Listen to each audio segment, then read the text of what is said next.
Recently আমি অনেক দিন ধরে কয়েকটা কোশ্চেনের সম্মুখীন হচ্ছি। সেকেন্ড বেবি কবে নেব? জানি এই কোশ্চেনের সম্মুখীন একটা সময়ে সব মেয়েরাই হয়, বাট এর আনসার আমার মনে হয় না কোনো মেয়েরা ডাইরেক্টলি দিতে পারে। আমিও দিতে পারিনি।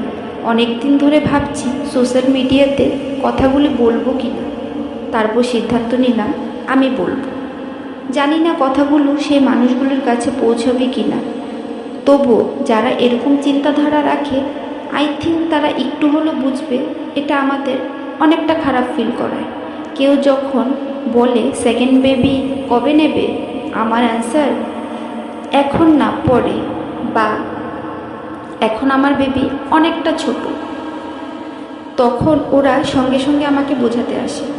ওদের বোঝানোর সাথে সাথে আমি আমার কথাগুলো বলে দেব। প্রথমে বলে বাচ্চা ছোট থাকতে থাকতে দ্বিতীয় বাচ্চা হয়ে গেলে ভালো, একসাথে দুটো বাচ্চা বড় হয়ে যাবে। হ্যাঁ, দুটো বাচ্চা একসাথে বড় হয়ে যাবে। স্কুল শেষ হলে একটা প্রফেশনাল লাইনে দিতে গেলে একটা হিউজ অর্থ ব্যয় করতে হয়, তখন মধ্যবিত্ত ফ্যামিলির কাছে একটু টাফ হয়ে দাঁড়ায়। আমার মনে হয় দুটো বাচ্চার মধ্যে একটু বেশি গ্যাপ থাকাটা খুবই দরকার। 2 নম্বর, একা বাচ্চা হিংসুটে হয়ে যায়। আরে এখনকার সময় স্কুলের পাশাপাশি টিউশন, এক্সট্রা 2-3টে হবি ক্লাস, এটা করতে করতে সময় কেটে যায়। বাড়ি ফিরতে ফিরতে রাত হয়ে যায়। সারাদিন তো একটা না অনেকগুলি বাচ্চার সাথে থাকে। সেলফিশ কেন হবে? বাড়িতে মা বাবা, বাইরের টিচাররা একটু গাইড করলে বাচ্চারা ঠিক বিহেভিয়ারই শিখবে।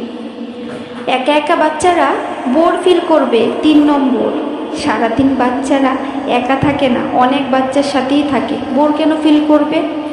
রাতটুকু যদি আমাদের সাথে থাকলে বোর ফিল করলে, তাহলে হয়েই গেল। মনের কথা কেউ শেয়ার করতে পারবে না। সব বাচ্চারা ভাই বোনের কাছে মনের কথা শেয়ার করে না। ফ্রেন্ডস তো আছেই। 5 নাম্বার, মোস্ট ইম্পর্টেন্ট, তোদের অবর্তমানে দেখবে কে, খবর নেবে কে? এখনকার যে সময় এসছে, আপন ভাই বোনেরাই একে অপরের খবর নেয় না। এসব আমার অনেক দেখা। গ্যারান্টি কে দেবে যে খবর নেবে? নাও তো নিতে পারে। তাছাড়া বেবি কবে হবে, সেকেন্ড বেবি কবে নেবে, এটা একান্তই স্বামী স্ত্রীর ব্যাপার। সব বিষয়ে হস্তক্ষেপ না করাটাই ভালো। এখনকার জেনারেশনের মেয়েরা একটু বড় বয়সেই বিয়ে করে। তারা নিজেকে একটু বেশি প্রায়োরিটি দেয়। যখন মেন্টালি এবং ফিজিক্যালি প্রিপেয়ার হয়ে যাবে তখন হয়ে যাবে। তো জাস্ট চিল। কথাগুলির মাধ্যমে কাউকে আঘাত করা নয়, আমার কথাগুলোর মাধ্যমে এটা বোঝাতে চাই যে আমরা এই